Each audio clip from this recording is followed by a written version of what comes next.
这个护士简直丧心病狂，只因上班迟到被领导批评，于是就心生怨恨，先是锁上了门，然后从背包里拿出水果刀，径直走到刚出生的婴儿面前，然后举起小刀，毫不犹豫地刺了下去。门外的家长听到了婴儿的啼哭，立马冲进了房间，但里边的门早已被锁上。这时，所有家长都凑了过来，而里边的护士并没有停手，反而是又走到下一个婴儿旁边，继续残忍的行凶。医院里瞬间乱作一团，护士根本没有停下的意思。1个、2个、3个，新生儿房间内的孩子全部惨遭毒手，而房间外的家长只能眼睁睁地看着孩子被害。保安拿来灭火器砸玻璃，等大家冲进房间时为11万，护士也当众自杀。这一动作吓坏了所有人。那他为何要下此毒手？难道仅仅是因为上班迟到被批评？而这些遇难的婴儿中，刚好有警长强叔的孩子。强叔揭开纱布痛哭起来。就在今天早上，他还和妻子照顾刚出生的儿子，仅仅过去8个小时，孩子就已经和他天各一边了。而他的老婆也因为过度刺激，在崩溃中精神错乱，已经疯癫。这个案件因为行凶者自尽，因此失去线索，无从处理。就这样，时间过去了5年。就在人们都快忘记这个不幸时，小镇上又出现了一起重大惨案。一个幼儿园里，小孩开枪射杀了全班同学，而他最后吞枪自尽。这个小孩为何会做出如此疯狂的举动？就连他的妈妈都难以置信，自己的孩子会做出这样的事情。事后，一个受害者家属提供了重要线索。在案发当天，他在校园附近看到了一个奇怪的神父，浑身都纹满了诡异的符号。他不仅行为诡异，还说会有厄运会降临到他和孩子身上。女人没有当回事，结果就发生了这样的事情。神父还说一共会有5场悲剧发生，其中1场在5年前已经发生过了。强叔还没弄清楚这起案件，镇子上又发生了类似命案。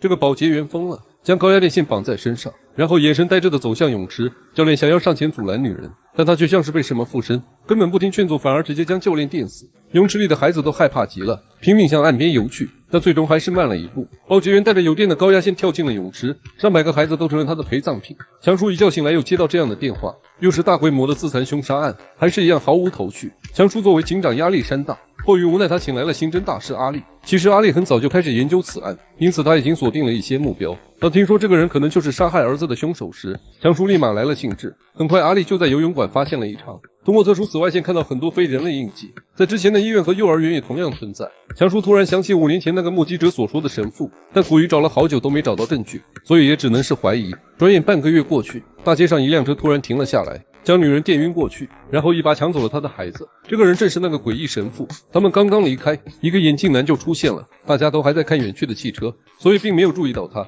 等他走进店里，随手掏出一个蓝色按钮，然后用力按下。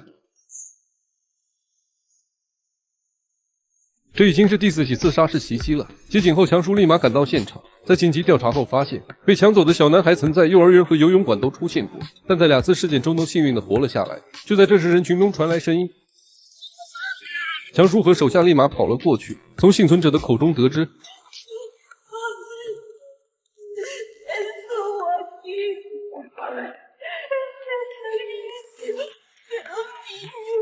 这下终于有了明确的线索。强叔和阿力深夜赶往目的地，教堂内破烂不堪，空无一人。就在这时，传来一阵诡异的笑声。伴随着笑声，手推车自己动了起来，走入内堂，发现了一具干尸。阿力劝告强叔不要靠近，但是为了揭开谜团，强叔已经管不了那么多了。他一步一步地靠近干尸，突然，这一下差点给俩人吓死。他自称是耶稣转世，还说如果帮他杀个人，他就能复活强叔的妻儿。说着，身后就传来妻子的声音。强叔转头一看，活神妻儿就在那里坐着。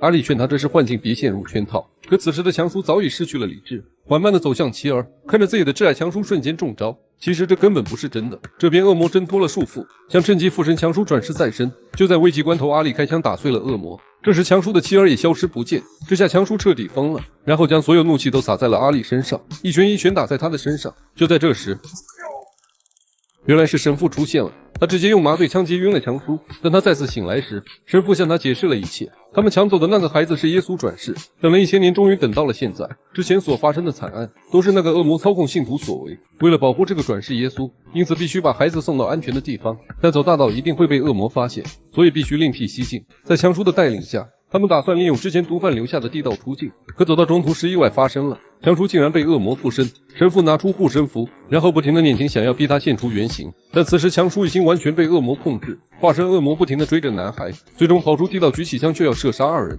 脑子里还不停地回荡妻子的声音。就在他要开枪的时候，同事追了过来，他不听劝阻，直接开枪击毙了胖子，然后抢过孩子就要掐死他。好在妈妈捡起石头砸晕了他。接着众人控制了恶魔，将强叔的身体用铁链绑起来放在十字架上。可没想到恶魔的力量过于强大，直接挣脱了束缚，拔掉了钉在手掌的长钉，接着拿着铁钉就刺向阿力。紧要关头，神父终于使出绝招，满身的印记被激活，强叔体内的恶魔转移到神父体内，然后用尽全力将恶魔封印在石头里。最后强叔炸毁通道，恶魔永远被封禁，他也会继续保护耶稣和他的妈妈。三个人从此过上了幸福的生活。